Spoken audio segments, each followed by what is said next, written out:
എല്ലാവർക്കും നമസ്കാരം. ആത്മീയം ജഗന്നാഥനിലൂടെ മുരുകൻ്റെ ശബ്ദം എന്ന ചാനലിലേക്ക് സ്നേഹത്തോടെ സ്വാഗതം ചെയ്യുന്നു. ഇന്നത്തെ റീഡിങ് നിങ്ങളുടെ ആത്മീയ യാത്രയെക്കുറിച്ചുള്ളതാണ്. ആദ്യ നിരയിലെ 3 കാർഡുകൾ നിങ്ങളുടെ ആത്മീയ യാത്രയെക്കുറിച്ചുള്ള ഡിവൈൻ ഗൈഡൻസ് ആണ്. ആദ്യ കാർഡ് പേജ് ഓഫ് സോർഡ്സ് ആണ് കിട്ടിയത്. ഈ കാർഡ് കാണിക്കുന്നത് നിങ്ങളിൽ പലരും ആത്മീയമായി ഉണരാൻ തുടങ്ങുന്ന ഘട്ടത്തിലാണ് എന്നതാണ്. നിങ്ങൾക്ക് ജീവിതത്തിൻ്റെ ആഴത്തിലുള്ള സത്യങ്ങളെ അറിയണം എന്നൊരു കൗതുകം ഉണ്ടാകാം.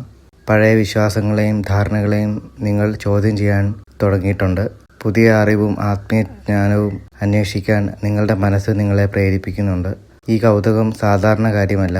അത് നിങ്ങളുടെ ആത്മാവ് നിങ്ങളെ സത്യത്തിലേക്ക് നയിക്കുന്ന ഒരു അടയാളമാണ്. രണ്ടാമത്തെ കാർഡ് കിട്ടിയിരിക്കുന്നത് കിങ് ഓഫ് കപ്സ് ആണ്. ഈ കാർഡ് ആത്മീയ സമതുലിതാവസ്ഥയെയും കരുണയും സൂചിപ്പിക്കുന്നു. ജീവിതത്തിൽ പല അനുഭവങ്ങൾക്ക് ശേഷം നിങ്ങൾ ഇപ്പോൾ നിങ്ങളുടെ വികാരങ്ങളെ മനസ്സിലാക്കാൻ പഠിച്ചുകൊണ്ടിരിക്കുകയാണ്. കരുണയും സഹാനുഭൂതിയും ക്ഷമയും നിങ്ങളുടെ ഉള്ളിൽ വളരുകയാണ്. ചിലർ ഭാവിയിൽ മറ്റുള്ളവരെ സഹായിക്കുന്ന ആത്മീയ സന്ദേശകരായോ ചികിത്സകരായോ മാറാൻ സാധ്യതയുണ്ട്.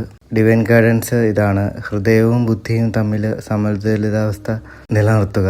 യഥാർത്ഥ ആത്മീയ ശക്തി കരുണയിലും ശാന്തതയിലുമാണ്.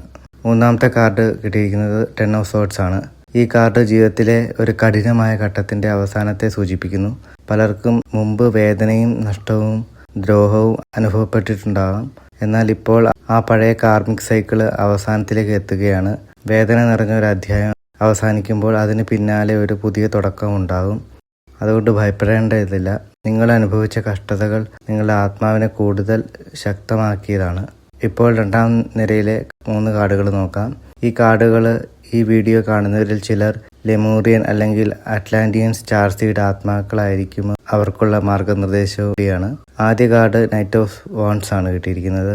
ഈ കാർഡ് ശക്തമായ ആത്മാവിൻ്റെ ഊർജത്തെ സൂചിപ്പിക്കുന്നു. ചിലർക്ക് ബാല്യകാലം മുതൽ തന്നെ മറ്റുള്ളവരിൽ നിന്ന് വ്യത്യസ്തമാണെന്ന് തോന്നിയിട്ടുണ്ടാകാം. ആത്മീയ സത്യങ്ങൾ അന്വേഷിക്കണം, ലോകത്തെക്കുറിച്ച് കൂടുതൽ അറിയണം എന്നൊരു ആന്തരിക പ്രേരണ ഉണ്ടാകാം. നിങ്ങളുടെ ആത്മാവ് പ്രാചീനമായ ഒരു ജ്ഞാനവുമായി ബന്ധപ്പെടുന്നുണ്ടാകാം. രണ്ടാമത്തെ കാർഡ് ഡെത്ത് കാർഡാണ്. ഈ കാർഡ് ശരീരമരണത്തെ സൂചിപ്പിക്കുന്നതല്ല. ഇത് വലിയ മാറ്റത്തെയും പുനർജന്മത്തെയും സൂചിപ്പിക്കുന്നതാണ്. നിങ്ങളുടെ ജീവിതത്തിൽ ഇപ്പോൾ വലിയ മാറ്റങ്ങൾ സംഭവിക്കാം. പഴയ ചിന്തകളും പഴയ തിരിച്ചറിവുകളും എല്ലാം കുറേശ്ശെ അവസാനിക്കാം. അതിൻ്റെ പകരമായിട്ട് നിങ്ങളുടെ യഥാർത്ഥ ആത്മീയ സ്വഭാവം പുറത്തു വരാൻ തുടങ്ങുകയാണ്. ഇത് നിങ്ങളുടെ ആത്മാവിൻ്റെ ഉയർന്ന തലത്തിലേക്കുള്ള മാറ്റമാണ്. മൂന്നാമത്തെ കാർഡ് കിട്ടിയിരിക്കുന്നത് നൈറ്റ് ഓഫ് സോർഡ്സ് ആണ്. ഈ കാർഡ് സത്യം അന്വേഷിക്കുന്ന ആത്മാവിനെയും ധൈര്യത്തെയും സൂചിപ്പിക്കുന്നു. ചിലർക്ക് സത്യം തുറന്നു പറയണം എന്നൊരു ശക്തമായ ആഗ്രഹം ഉണ്ടായേക്കാം. മറ്റുള്ളവരെ ഉണർത്താനും ആത്മീയ അറിവ് പങ്കുവെക്കാനും ഒരു ദൗത്യം ഉണ്ടാകാം. നിങ്ങളുടെ ശബ്ദവും നിങ്ങളുടെ ചിന്തകളും മറ്റുള്ളവർക്ക് പ്രചോദനമാകാൻ കഴിയും. മൊത്തത്തിൽ ഈ കാർഡുകൾ നൽകുന്ന സന്ദേശം: നിങ്ങൾ യഥാർത്ഥത്തിൽ ലെമൂറിയൻ അല്ലെങ്കിൽ അറ്റ്ലാന്റിയൻ സ്റ്റാർ സീഡ് ആയാലും അല്ലാതെ ആയാലും നിങ്ങൾ ഇപ്പോൾ ഒരു ആത്മീയ ഉണർവിൻ്റെ പാതയിലാണ്. പഴയ വേദനകളും കാർമിക് ചക്രങ്ങളും അവസാനിച്ച് ഒരു പുതിയ ആത്മീയ യാത്ര ആരംഭിക്കുകയാണ്. ഈ സന്ദേശം നിങ്ങളിലേക്ക് എത്തിയതെങ്കിൽ അത് ഒരു യാദൃശ്ചികതയല്ല. നിങ്ങളുടെ ആത്മാവ് ഒരിക്കൽ മറന്നുപോയ ഒരു സത്യത്തെ വീണ്ടും ഓർക്കാൻ തുടങ്ങുന്നുണ്ടാകാം. അതുകൊണ്ട് നിങ്ങളുടെ ഉള്ളിലെ ശബ്ദത്തെ, ഇൻറ്റ്യൂഷനെ വിശ്വസിക്കുക.